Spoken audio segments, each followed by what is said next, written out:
لکه څنګه چې تاسو خبر یاستئ د افغانستان د کرکټ بورډ ویلي د کرکټ د پخواني لوبغاړي او تیز توپ اچونکي شاپور زادران د جنازې مراسم به نن د پنجشنبې په ورځ ادا شي.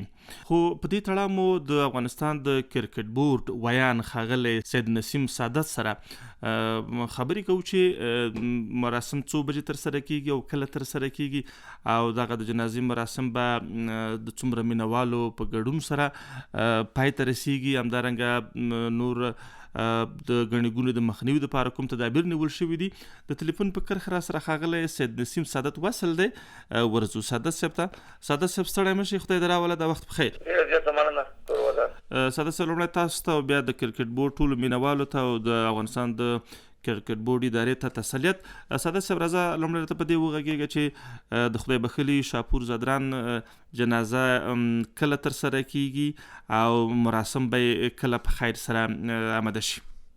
په پیل کې زه هم شاپور زادران ته د جنتونو دعاګانې کوم، خدای دې جنت الفردوس ورته نصیب کړي. امین.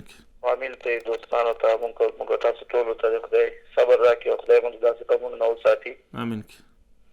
د مرحوم شاپور زادران جنازه پرون کابل ته راوړل شوه مازدیګر 4:30 بجې شاوخوا. میدان هوایي ته د کرکټ بورډ مسؤلین ورغلي وو. د افغانستان د ملي لوبډلې پخواني لوبغاړي وو، رئیس احمد زی، نوروز منګل، کریم صادق، حمید حسن، دغه راز اوسني ملي لوبغاړي راشد خان، محمد نبي، دوی ټول ورغلي وو، ځوان لوبغاړي. نو پرون د دوی جنازه د میدان هوایي نه د دوی کور ته یوړل شوه او نن 10 بجې په خیر د کابل په عیدګاه مسجد کې د جنازې لمونځ ترسره کیږي. د هغې وروسته به د مرحوم جسد په مارنجان ته کې خاورو ته سپارل کیږي. بله، لکه څنګه چې موږ ولیدل او تاسو مې یادونه وکړه چې ګڼ شمېر مسؤلین او همدارنګه د کرکټ مشهور ستوري د جسد دپاره د انتقال دپاره میدان هوایي ته ورغلي وو. همدارنګه ګڼ شمېر مینوال ورغلي وو.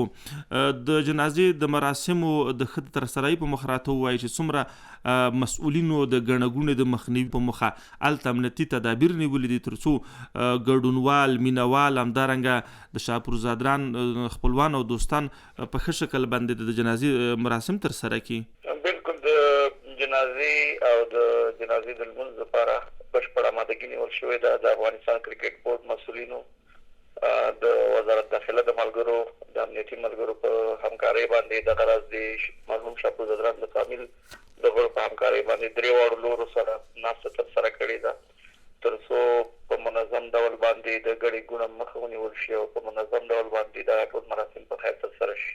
بله، سعادت صاحب د کرکټ بورډ لپاره همدارنګه د افغانستان د کرکټ د مینوالو لپاره په ټوله کې د شاپور زادران کمی څومره ویر رامنځته کړی دی او دغه تشه به څومره خواشینونکې ده، که په دې تړاو هم لږ راته معلومات راکړئ.